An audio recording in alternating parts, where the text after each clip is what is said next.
Drive আমাদের 6 আওয়ার্সের drive. So দেখি আজকে ওয়েদারটা গ্লুমি, এই জন্য আকাশটা ওরকম লাগছে। সো যেহেতু গ্লুমি সেহেতু মনে হয় না স্টপ নিয়ে কোথাও থামবো, ডিরেক্ট একদম ক্রাইস্টচার্চে চলে যাব। বাট ইউ নেভার নো, মাঝপথে লেক টিকাপো দেখে পাগল হয়ে নামতেও পারি। একটা জিনিস দেখাতে চাই, সেটা হচ্ছে আমাদের অস্ট্রেলিয়াতে যে সুপার মার্কেট আছে উলোডস, নিউজিল্যান্ডেও সেম উলোডস। আমি শুধু যেটা দেখাবো সেটা হচ্ছে ভিউটা দেখাবো। মানে সুপার মার্কেটের পেছনেও হচ্ছে মাউন্টেন। ওয়েস্ট টাউন থেকে এখনো বের হইনি, বের হচ্ছি। বাট মানে এত ভ্যারাইটিস এখানে গাছের, যে এক একটা গাছ হচ্ছে এক এক রকম, এত সুন্দর লাগছিল স্পেশালি একটু আগে। বাট আমার ক্যামেরাটা অন করতে করতে সেই ভিউটা চলে গেছে। আমার মনে হচ্ছে ফুল রোডেই হচ্ছে আমরা এরকম মাউন্টেনের পাশ দিয়ে যেতে থাকবো, মাউন্টেন আর গাছ, মাউন্টেন আর গাছ। মানে এভাবে মনে হয় 10 আওয়ার্স ড্রাইভ করা পসিবল, এরকম ভিউ যদি থাকে। এই গ্লুমি ওয়েদারেও পানির কালারটা কিন্তু গ্রিনিশই লাগছে। মানে যদি সান থাকতো তাহলে হয়তো আরো অনেক বেশি গ্রিন লাগতো। আমরা এখনো যাচ্ছি ক্রাইস্টচার্চের দিকে। মাত্র কতক্ষণ, মেবি 1 ঘন্টা মনে হয় হয়েছে আমরা কুইন্সটাউন থেকে রওনা হয়েছি। আচ্ছা, আমি নিউজিল্যান্ডে কেন নভেম্বর মাসে আসলাম, এটার রিজন হচ্ছে এই লুপিন ফ্লাওয়ারগুলো। এইগুলো কিন্তু শুধুমাত্র নভেম্বরের শেষ থেকে ডিসেম্বরের শুরু পর্যন্ত, যেমন কথার কথা নভেম্বরের 25 তারিখ থেকে ডিসেম্বরের 10 তারিখ পর্যন্ত এই 15 দিন হচ্ছে এরকম ফুল ব্লুম থাকে। আমি জানি না ভিডিওতে কতটুকু দেখা যাচ্ছে, বাট একদম ডানে বামে এরকম হচ্ছে প্রচুর ফিল্ড আছে। মানে ডানে বামে জাস্ট ন্যাচারালি এরকম লুপিন ফ্লাওয়ারগুলো হয়ে আছে। সো আমি ডিটেলসে দেখাবো যখন আমি আর কি লেক টিকাপো আর লেক পুকাকির ওইদিকে যখন থাকবো, তখন আমি দেখাবো যে মেইনলি আমার আর কি স্প্রিং, তারপর অটাম, উইন্টার এগুলো বাদ দিয়ে কেন আমি এই সামারে আসলাম নিউজিল্যান্ডে, জাস্ট বিকজ হচ্ছে এই লুপিন ফ্লাওয়ারগুলো দেখতে। আমাদের এখনো 4 ঘন্টা লাগবে যেতে। সো আমরা হচ্ছে এখন লেক পুকাকির অনেক কাছে আছি। আর এখানে হচ্ছে ডিফারেন্ট টাইপের সাইনবোর্ড দেখলাম যেখানে লেখা আছে ফ্রেশ স্যামন, তারপর হচ্ছে বেস্ট স্যামন। সো ভাবলাম যে আচ্ছা এখানে তাহলে আমরা লাঞ্চটা করে যাই, যেহেতু ফ্রেশ স্যামন এখানে আছে। By country salmon cafe and farm, fresh salmon fillet. This is the farm. আমি একটু বের হয়ে দেখাই ফার্মের উপরে এত পাখি কেন, দেখি তো।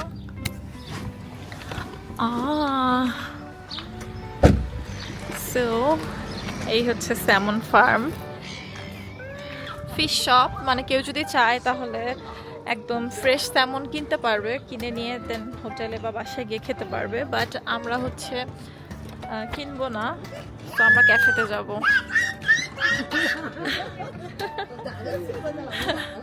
বেবিজ। সো এই হচ্ছে ক্যাফে। সো আমরা যেহেতু স্যামন ফার্মে এসেছি আর অর্ডার করাও শেষ, তো ভাবলাম যে এখানে যেহেতু খাওয়ানো যায় স্যামনকে, মানে খাবো তো আমরা, স্যামন ফিশকে খাওয়ানো যায়। তো ভাবলাম যাচ্ছে একটা ট্রাই করে দেখি। আমি জানি না ভিডিওতে দেখা যাবে কিনা ফিশগুলো, বাট একটু ট্রাই করো ক্লোজ করার। সো এই হচ্ছে ওরা তো স্যামন না, বাট একটু ক্লোজ করে দেখাও যদি দেখা যায়। দিব আমি এটা। ওকে, রেডি, 1 2 3। আমি জানি না হাঁস কেন আসলো। ওহ নো, হাঁস অ্যাকচুয়ালি খেয়ে ফেলেছে স্যামনের খাওয়া। সো নিচে অনেক স্যামন যাচ্ছে। হ্যাঁ, অনেক স্যামন যাচ্ছে। মিডলে এই জায়গাটায়, আমি এই হাঁসকে জায়গাটায় ট্রিক করব। এই জায়গাটায় দাও। হ্যাঁ দিব, আমি জাস্ট ট্রিক করে এরকম করব, বাট অ্যাকচুয়ালি দিব আমি এদিকে। ওকে। ইয়েই, ইয়েস। এত শাইনি মাছগুলো। 1 2। আচ্ছা, লাস্ট আর একটা খাওয়াতে পারবো। So last one. Yes. So আমাদের খাবার চলে এসেছে আর আমরা কিন্তু এক্স্যাক্টলি বসে আছি স্যামন ফার্মের সামনে। সো আচ্ছা দেখি কি কি অর্ডার করেছি। স্যামন তো অনেকবার খাওয়া হয়েছে, বাট স্যামনের এটা হচ্ছে নেক সামথিং কিছু ছিল, উইংস ছিল, সরি উইংস ছিল।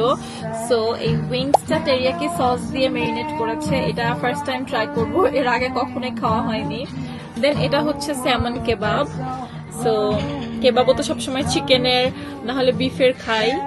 সো ফার্স্ট টাইম হচ্ছে স্যামনের কেবাব ট্রাই করব। দেন হচ্ছে এটা হচ্ছে brioche sandwich kind of thing. এটা জাস্ট নিয়েছি কার্ভ হিসেবে যাতে একটু ফিল হয়। That's it. So let's try and taste. না করছি যে তোমাকে দিব না, বাট সে কোনোভাবেই এই টেবিল থেকে যাবে না। সো ফাইনালি আমি পুরোপুরি আমার খাওয়া শেষও হয়নি, আমি একে দিতে বাধ্য হলাম, আর সে এখন মজা করে খাচ্ছে। দেখাও একটু তার মুখটা, মানে তার ন্যূনতম কোনো ভয় নেই যে সে আমাকে ভয় পেয়ে চলে যাবে এখান থেকে, চুপচাপ খাচ্ছে। সো আমরা হচ্ছে টুইচেল থেকে এখন লেক বুকাকির দিকে যাচ্ছি। আর এখান থেকে যে ভিউটা, আমি জাস্ট একটু জুম করে দেখাই। যাওয়ার পথে দেখছিলাম যে অনেকগুলো সিনিক লুকআউট লেখা ছিল যে 200 মিটার্স পর, 700 মিটার্স পর। সো ফাইনালি আমরা ভাবলাম আচ্ছা আমাদের কোনো একটা লুকআউটে আমাদের থামা উচিত। সো জাস্ট একটা র্যান্ডম একটা লুকআউটে আমরা এখানে নামলাম। অনেকে আছে এখানে সুন্দর করে ছবি টবি উঠাচ্ছে। জায়গাটা আসলে এত বেশি সুন্দর, মানে এরকম করতে করতে আমাদের আসলে টাইম পিছাতে এখন আমরা 8:30 গিয়ে পৌঁছাবো। এখানে যেহেতু নামলাম দেখা যাবে যে আরো লেট হয়ে যাবে, বাট মানে আমি কি বলবো, আমার আসলে কোনো ভাষা নেই। মেইনলি হচ্ছে রাফি বলছিল যে এখানে তোমার নামতেই হবে, বিকজ এত সুন্দর জায়গাটা। উপরে তো অনেকক্ষণ ছিলাম, রাফি বলল একটু নিচে আসো, নিচে থেকে দেখি তো কেমন লাগে দেখতে। আর আসলে যদি নিচে না আসতাম কিছু একটা মিস করতাম, কারণ এখানে এত কাম অ্যান্ড কোয়াইট যে মনে হচ্ছে না যেখান থেকে যাই। আমাদের দুজনেরই মনে হচ্ছে এখানে অ্যাটলিস্ট 1-1.5 ঘন্টা বসে থাকি, বসে জাস্ট এই মাউন্টেনের দিকে তাকিয়ে থাকি, যেটা একদম স্নো পড়ে ডায়মন্ডের মতো লাগছে। আমরা হচ্ছে হাফ অ্যান আওয়ার বেশি ড্রাইভ করে আমরা এই ভিউ সহ যে রোডটা আছে সেই দিক দিয়ে যাচ্ছি, যাতে করে হাফ অ্যান আওয়ার বেশিও যদি হয় ড্রাইভটা, কিন্তু ভিউটা যেন এরকম থাকে। মানে এটা হচ্ছে রাফির আইডিয়া ছিল। আমি বলছিলাম তুমি যদি ড্রাইভ করো আমার কি সমস্যা, আমি তো বসেই আছি প্যাসেঞ্জার প্রিন্সেস, তো আমার কোনো সমস্যা নেই। ও বললো যে ওর কোনো সমস্যা নেই, বললাম আচ্ছা ঠিক আছে। এই ভিউ দেখতে দেখতে সে ড্রাইভ করতে চাইলো। লুপিনগুলো কিন্তু এই এরিয়াটাতে কি পরিমাণ যে বেশি, আমি যদি গ্লাসটা একটু নামাই, এই হচ্ছে সেই লুপিন ফ্লাওয়ারগুলো।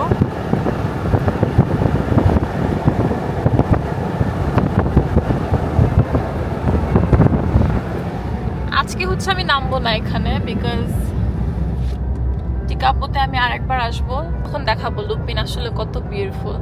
আর ওয়েদারটা যদি একটু সানি হয় তাহলে তো কথাই নেই, কারণ আজকের ওয়েদারটা তো অনেক ডাল। স্টিল কি পরিমাণ সুন্দর লাগছে এই গ্লুমি ওয়েদারে। তারপর হচ্ছে আমরা একটা কুইক স্টপেজ নিয়েছিলাম লেক বুকাকিতে। আর এই জায়গাটা দেখে মানে অবাক হয়ে গেছি। প্রায় 20 থেকে 25 মিনিটের মতো আমরা জাস্ট এখানে বসেছিলাম, বসে জাস্ট এই ভিউটা দেখেছি, এত বেশি সুন্দর লাগছিল। রাফির হচ্ছে সব থেকে ফেভারিট প্লেস হচ্ছে লেক বুকাকি। আমরা এখন যাচ্ছি হচ্ছে ক্রাইস্ট চার্চের দিকে। হঠাৎ করে আমি একটা ঘোড়া দেখলাম, ভাবলাম যে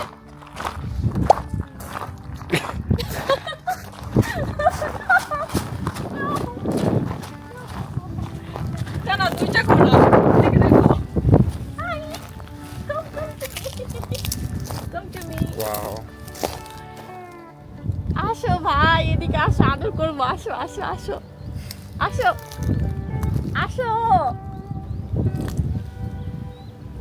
এখানে 2টা ঘোড়া আছে, থেমেছিলাম হচ্ছে ওইটার জন্য, বাট ওইটা তো ভয়ে দৌড়, আর এটা তো আমার দিকে ফেল করে তাকিয়ে আছে, বাট নড়াচড়ার কোনো নামগন্ধ নাই।